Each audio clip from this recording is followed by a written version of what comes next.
So now factors influencing foreign policy, मतलब foreign policy के लिए कौन से फैक्टर्स इन्फ्लुएंशियल है. Foreign policy decides what kind of relations to have with which country in the international system, but several factors affects foreign policy while it is being decided. So foreign policy का मतलब क्या है कि कौन से country के साथ हमको कैसे रिलेशंस रखने हैं, तो उसके लिए कौन से फैक्टर्स अफेक्ट है, अफेक्ट करते हैं, इन्फ्लुएंस करते हैं, वो हम देखेंगे. सबसे पहला आता है geographical location. Now what do you mean by geographical location? You must have seen the globe or map of the world. You can see the geographical location of any nation from that. Some countries are far away from other countries, while there are several neighboring countries around some countries. Some nations have a long coastline, while some have plenty of mineral wealth. In some, the size, population, topography, coastline, availability of natural resources, all these factors needs to be considered while deciding the foreign policy of a country. अभी किसी भी country का foreign policy decide करने के पहले उसका geographical location देखना जरूरी होता है. जोग्राफिकल लोकेशन मतलब लोकेशन इन शॉर्ट, कैसे कहाँ पे लोकेटेड है वो कंट्री. ओके, कुछ कंट्रीज हमारे नेबरिंग कंट्रीज होती है, मतलब बहुत ही एक ही बाउंड्री होती है. यस, हमारे नेबरिंग कंट्री कौन सी है? Sri Lanka, Nepal, Bhutan and all, Pakistan. Okay, एक ही बाउंड्री के अराउंड है ये सारे कंट्रीज. और कुछ कंट्रीज होती है जो बहुत दूर होती है, तो वो चीजें ध्यान में रखनी पड़ती है. और इन शॉर्ट सब ध्यान में रखना पड़ता है. उसका कोस्ट लाइन कितना बड़ा है, उसका पॉपुलेशन यानी कि उसमें कितने लोग हैं, उसकी टोपोग्राफी कैसी है, ये सारी चीजें एक कंट्री का फॉरेन पॉलिसी जब बनता है तो ध्यान में रखना पड़ता है. Next, political system. In a democratic political system, अभी डेमोक्रेसी मतलब क्या है ये हम पहले से ही पढ़ते आ रहे हैं. डेमोक्रेसी मतलब कि उस एक नेशन जहाँ पे पूरा डिसीजन जो होता है कंट्री का वो उनके सारे लोग मिलकर लेते हैं. अब ये सारे लोग मिलकर लेना इतना इजी नहीं होता है. जैसे कि इंडिया, फॉर एग्जाम्पल इंडिया, और India is a democratic country. मतलब क्या कि हमारा नेता हम खुद चुनते हैं, हमको हक है हमारा नेता खुद चुनने का. कैसे चुनते हैं हम? वोट्स के जरिए. अब यस, उसको डेमोक्रेसी बोलते हैं. और जरूरी नहीं है कि हर कंट्री डेमोक्रेटिक कंट्री हो. कहीं कहीं पे डेमोक्रेसी नहीं है, कहीं कहीं पे प्रेसिडेंशियल रूल है. अब प्रेसिडेंशियल रूल तो आप बोलेंगे कि हमारे यहाँ पे भी प्रेसिडेंट है. यस, बट वो प्रेसिडेंट कौन चुनता है? हम, वी द पीपल, टोटली. तो दैट इज डेमोक्रेसी. डेमोक्रेसी का in short definition is democracy is by the people, of the people and for the people. लोगों के लिए है, लोगों से बनी है और लोगों ने बनाई है. Okay okay. In a democratic political system, the nation's parliament plays a major role in evolving foreign policy. When different aspects come up for discussion in parliament, the opposition parties try to regulate the foreign policy.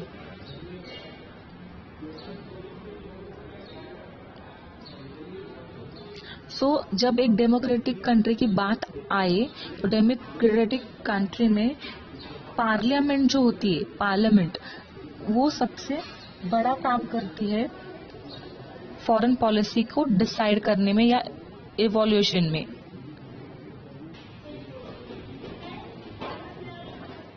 When different aspects come up for discussion in parliament, so parliament में क्या होता है? हर चीज को लेकर discussion होता है. कुछ भी मन से वो लोग ऐसे डिसीजन नहीं लेते. हर चीज का डिस्कशन होता है दोनों पार्टीज में. Okay, parties in sense Lok Sabha and Rajya Sabha. तो opposition parties try to regulate the foreign policy. और अपोजिशन पार्टी जो होती है वो फॉरेन पॉलिसी को रेगुलेट करने की कोशिश करती है by raising questions about the same. और कैसे उसको रेगुलेट करते हैं कि उस सवाल पूछते, ऐसा क्यों वैसा क्यों, क्योंकि वो अपोजिशन है ना. अपोज करना मतलब विरोध करना. federal political systems have to take into account the inclinations of the constitution states while shaping foreign policy. अब ये हुआ डेमोक्रेसी का. अब फेडरल पॉलिटिकल सिस्टम का क्या होता है? फेडरल पॉलिटिकल सिस्टम में उनको ये जो होते हैं कॉन्स्टिट्यूएंट्स में उनको इंक्लिनेशंस लेना पड़ता है. हाँ, इंक्लिनेशंस का ध्यान देना पड़ता है. कॉन्स्टिट्यूएंट्स के कुछ इंक्लाइनेशंस होते हैं और उन इंक्लाइनेशंस के बारे में फेडरल पॉलिटिकल सिस्टम को सोचना पड़ता है. States while shaping foreign policy because the affairs in neighbouring Nations affect constituent states. For example, events in Sri Lanka may affect Tamil Nadu and those in Bangladesh may affect West Bengal and the North-East Indian cities. क्योंकि क्या होता है, अभी देखो बांग्लादेश जो है, for example Sri Lanka, आपको पता है कि इंडिया के साउथ में मतलब केरला वगैरह जो हमारे साउथ साइड है उसके नीचे ही श्रीलंका की कंट्री है.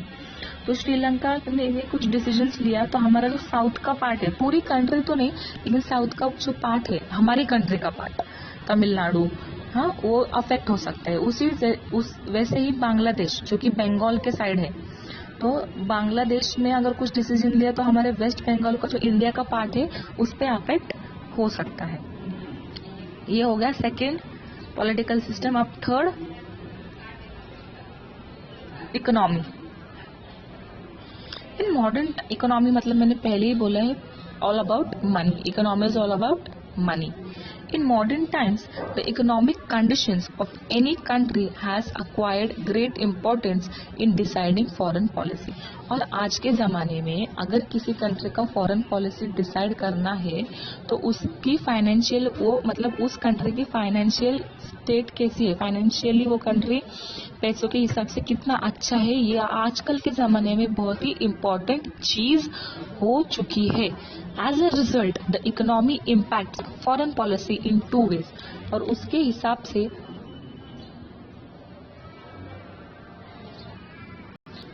हिसाब से कंट्री के फॉरेन पॉलिसी कौन से चीज पे बहुत निर्भर हो रही है आजकल? इकोनॉमी पे. Underline this sentence. In modern times the economic condition of any country has acquired great importance in deciding foreign policy. बहुत इम्पोर्टेंस मिला है इकोनॉमी को किसी भी कंट्री के फॉरेन पॉलिसी अगर बनानी हो तो. As a result the economy impacts foreign policy in two ways. और इसलिए दो तरीके से इकोनॉमी का असर होता है फॉरेन पॉलिसी पे. क्या है? फर्स्ट वो देखेंगे. Foreign policy is shaped by the needs to establish economic relations with other countries. सबसे पहले तो फॉरेन पॉलिसी ऐसे बनाई जाती है कि हमारे जो फाइनेंशियल रिलेशंस है, पैसों के लेन देन दूसरे कंट्रीज से अच्छी होनी चाहिए. Next, import and export. Import और एक्सपोर्ट मिलाकर एक वर्ड है. इंपोर्ट और एक्सपोर्ट को क्या बोलते हैं? ट्रेड.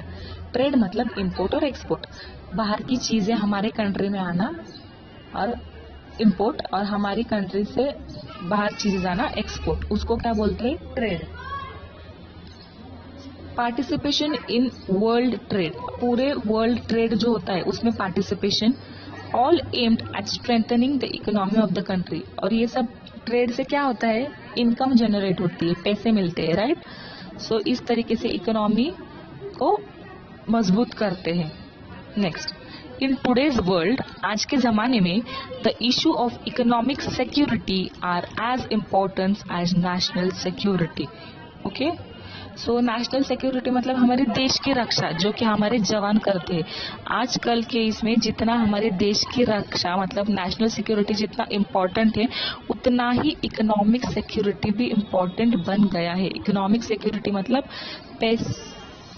पैसे से सुरक्षित, कि अगर कोई प्रॉब्लम आ गई तो हमारे पास बहुत पैसे है, उसको इकोनॉमिक सिक्योरिटी होना बोलते हैं. मतलब इतने पैसे होना कि पैसों के हिसाब से सिक्योर बन जाना. Yes, a country is recognised to be powerful in proportion to the economic security is enjoys. Countries having a strong economy are less dependent on others and they can have an independent foreign policy as well. और क्या होता है, जो countries economically बहुत अच्छी होती है, पैसों से बहुत अच्छी होती है, ऐसी कंट्रीज क्या होता है, दूसरे कंट्री पे कम डिपेंडेंट होती है। मैं ये नहीं बोलूंगी कि पूरी डिपेंडेंट नहीं होती, कम डिपेंडेंट होती है, ज्यादा डिपेंडेंट नहीं होती, क्योंकि वो खुद उनके पास सब कुछ पैसे है, इसलिए उनके पास खुद सब कुछ होता है। फिर उनका दूसरे कंट्री पे का जो डिपेंडेंस है, हाँ, वो कम हो जाता है। और उसके वजह से क्या होता है, फिर कभी कभी फॉरेन पॉलिसी बनाने की जरूरत भी नहीं पड़ती है, क्योंकि फॉरेन पॉलिसी तब बनती है जब हमारे पास कुछ नहीं है और हमें किसी और से कुछ चाहिए, तो उनसे हमको रिलेशंस अच्छे बनाने पड़ते हैं। अगर हमारे किसी के साथ बुरे रिलेशंस है तो वो हमको देंगे क्या इतना इजीली? नहीं। तो इसलिए इकोनॉमिकली डिपेंडेंट होना बहुत अच्छी बात है, कि अगर पैसा है तो डिपेंडेंसी नहीं है, डिपेंडेंसी नहीं है तो फॉरेन पॉलिसी नहीं है। ओके।